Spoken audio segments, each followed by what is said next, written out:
اهلا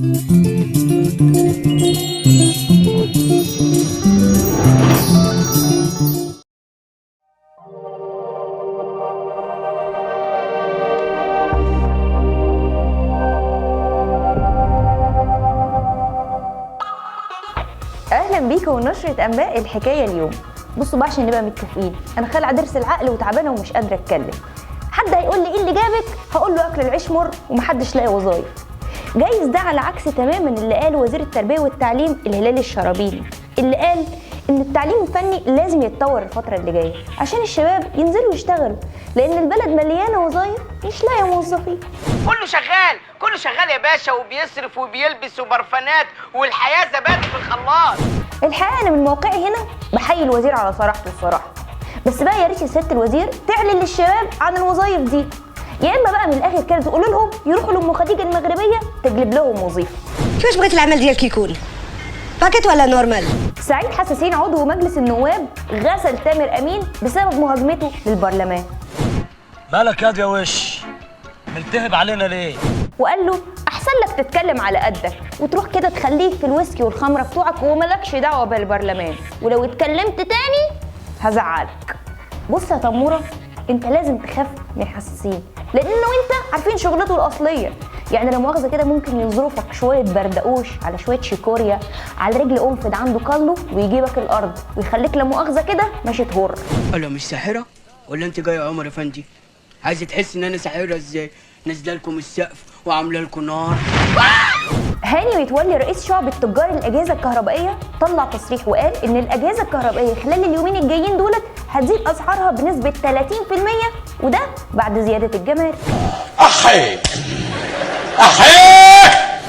ما احنا برضه لازم نلم نفسنا، يعني مالها القلة بدل التلاجة؟ ما هو كده كده لا في فراخ ولا لحمة نحطها في التلاجة. ومالها الطشت بدل الغسالة؟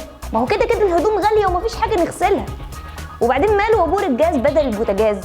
ما هو كده صحيح ده الجاز غالي برضه مش هينفع. بصوا احنا احسن لنا كده نرجع نعيش في الكهوف، بلا شقق بلا بيوت يا راجل، ولا برضه نبقى وقفنا جنب البلد. ذكية بنت الرازة.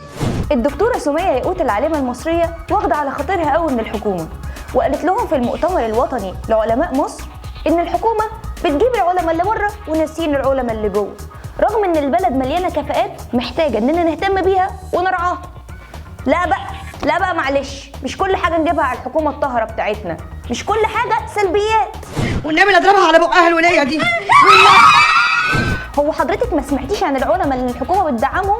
يعني ما سمعتيش عن عبد العاطي بتاع الكفته؟ ولا ما سمعتيش عن الطيار الشبح اللي بيطير ودوس ميدان التحرير؟ طب حضرتك ما شفتيش طلبه الثانويه العامه اللي بيصحوا كده على غيار الريق يخترعوا لهم 5-6 حاجات؟ انتوا بتقولوا ايه يا جماعة؟ الإعلامي عمرو أديب قال إن 2017 هتكون الأسوأ والأصعب في حياة المصريين، وإن الدولار وارتفاع سعره ل20 جنيه ما هو إلا بداية، ولسه هيزيد زيادة خيالية هتوصل ل40 جنيه. ليه قلت لي وقال كمان إن الحكومة عومت الجنيه وسابته يغرق، والمواطن هو اللي عمال يجعر. هتعملي إيه يا حكومة في البهدلة اللي عمالة تحصل للناس دي؟ خرجونا بقى من اللي إحنا فيه ده.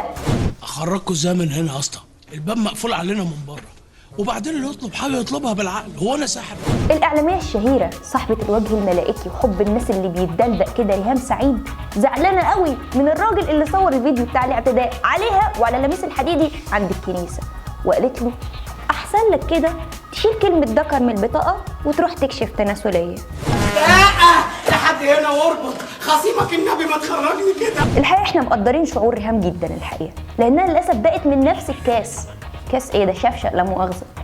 عموما احنا فعلا مقدرين شعورك كده، لأن انت ما شاء الله جموع الشعب بكل فئاته احتفلت بيكي. مهما حكيت لك يا قبلتي، مهما حكيت لك عمرك ما هتحس باللي فات. اللواء سمير فرج مدير الشؤون المعنوية السابق قال إن في وثيقة أمريكية بتقول إن مصر عايمة على بحيرة من الغاز والبترول، وإن في 2020 هتبقى أكبر قوة عسكرية وبشرية، وإنها بعد كده هتصدر البترول لبلاد بره. ازاي يا جدع؟ الله العظيم مالكش حق.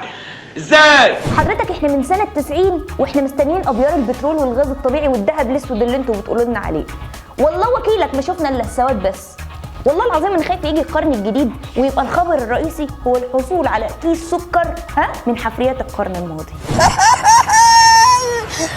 منك لله يا اللي يجي، منك لله. وانا بدأ كده بالمره. الهي وانت ماشي كده في الحاره تتسخط كلب. لا كلبك وانتايا، عشان كل كلاب الحاره يجروا وراك. يلا بقى، فلتصحابكم السلامه.